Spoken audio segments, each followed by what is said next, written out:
अब 140 करोड़ देशवासियों की सेहत की बात, जिसे ध्यान से देखना हर भारतीय के लिए बेहद जरूरी है। लेकिन खबर दिखाने से पहले जनहित में एक चेतावनी भी कि कमजोर दिल वाले ये खबर हरगिज ना देखें। आप मेरे सामने लिखा हुआ देख रहे हैं, 800 में से सिर्फ 4 नंबर लाने वाला हड्डी रोग विशेषज्ञ बनेगा। जी हां, यह खबर बिल्कुल सच है। दाखिला हो चुका है। सिर्फ 3 साल बाद अगर उस डॉक्टर ने मास्टर ऑफ सर्जरी यानी एमएस का कोर्स पास कर लिया तो वो ऑर्थोपेडिक सर्जन बन जाएगा, यानी हड्डियों का ऑपरेशन करेगा। बड़ी बात यह है कि ऐसा चोरी छिपे नहीं हुआ, यह हुआ बकायदा एडमिशन के नियमों में छूट देकर।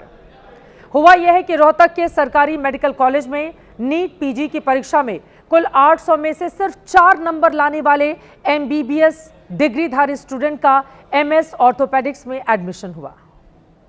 और इतना ही नहीं, दिल्ली के एक बेहद प्रतिष्ठित मेडिकल कॉलेज में भी 400 में से सिर्फ 44 नंबर लाने वाले का दाखिला MD MS obstetrics and gynaecologist में कर दिया गया।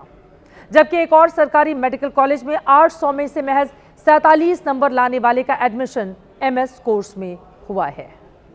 खुद डॉक्टर्स के मुताबिक ये गुणवत्ता से समझौता ही नहीं बल्कि जिंदगी से पूरी तरह खिलवाड़ है। एलोपैथी में डॉक्टरी की बैचलर यानी ग्रेजुएट डिग्री एमबीबीएस है। इसके बाद एक्सपर्ट डॉक्टर बनने के लिए डीएनबी, एमडी या एमएस जैसी पोस्ट ग्रेजुएट डिग्रियां होती हैं।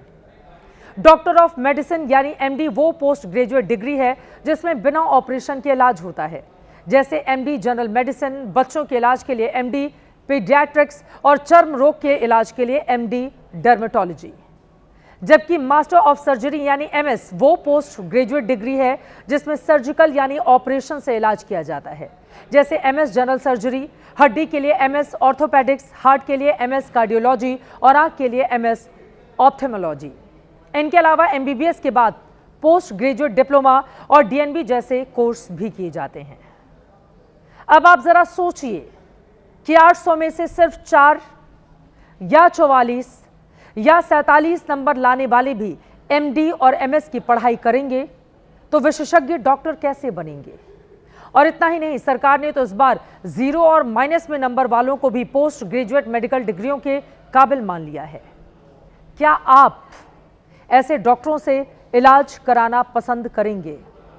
या जिन लोगों ने यह नियम बनाया है, क्या उन्हें पता चले कि जो उतने नंबर हासिल नहीं कर पाया, यानी योग्यता के पैमाने पर पूरी तरह से खरा नहीं उतरा, वो डॉक्टर बन चुका है?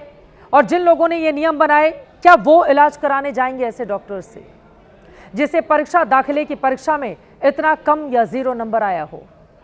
इसे जानने से पहले 3 अगस्त 2025 की ये तस्वीर आपके सामने रखते हैं, जब देश के 301 परीक्षा केंद्रों पर नीट पीजी की परीक्षा हुई। 52,000 से ज्यादा एमडी और एमएस सीटों पर दाखिले के लिए 2,42,000 एमबीबीएस डिग्रीधारी स्टूडेंट ने हिस्सा लिया। 19 अगस्त 2025 को रिजल्ट आया तो दाखिले के लिए काउंसलिंग की प्रक्रिया शुरू हो गई। 2 राउंड काउंसलिंग भी हो गई। फिर 13 जनवरी 2026 को देश के स्वास्थ्य और परिवार कल्याण मंत्रालय की संस्था national board of examinations in medical sciences ने एक नोटिस जारी किया, जिसके जरिए बताया गया कि स्वास्थ्य मंत्रालय ने 3rd राउंड की काउंसलिंग के लिए कट ऑफ को घटा दिया है और ऐसा खाली सीटों को भरने के लिए कर दिया गया। इन नोटिस के मुताबिक जनरल और ईडब्ल्यूएस वर्ग के लिए नीट पीजी की 3rd राउंड की काउंसलिंग में शामिल होने के लिए मिनिमम कट ऑफ को सीधे 50 परसेंटाइल से 7 परसेंटाइल और न्यूनतम अंक को 276 से 103 कर दिया गया। जबकि सामान्य वर्ग के दिव्यांगों के लिए मिनिमम कट ऑफ को 45 से 5 परसेंटाइल और न्यूनतम अंक को 255 से 90 कर दिया गया। एससी, एसटी, ओबीसी और इन वर्गों के दिव्यांगों के लिए मिनिमम कट ऑफ को 40 से 0 परसेंटाइल और न्यूनतम अंक को 235 से -40 तक कर दिया गया था।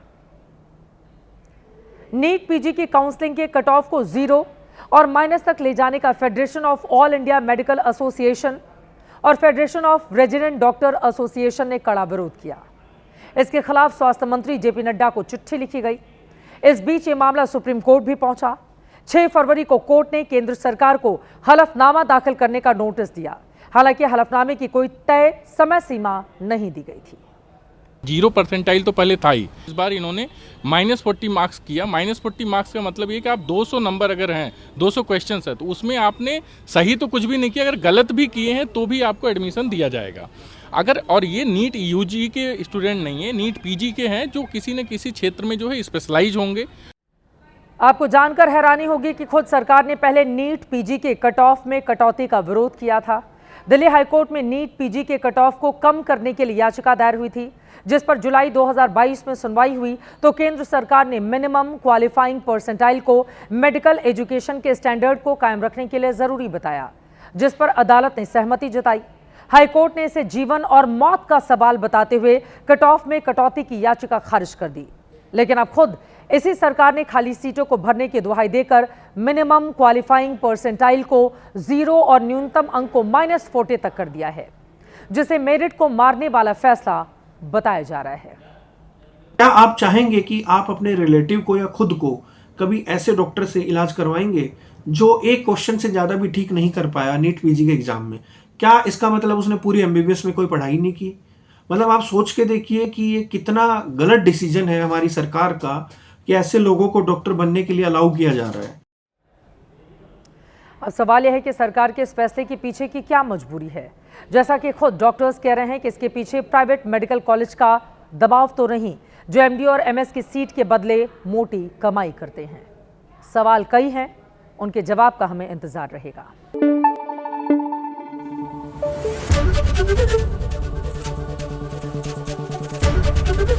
एबीपी न्यूज आपको रखे आगे।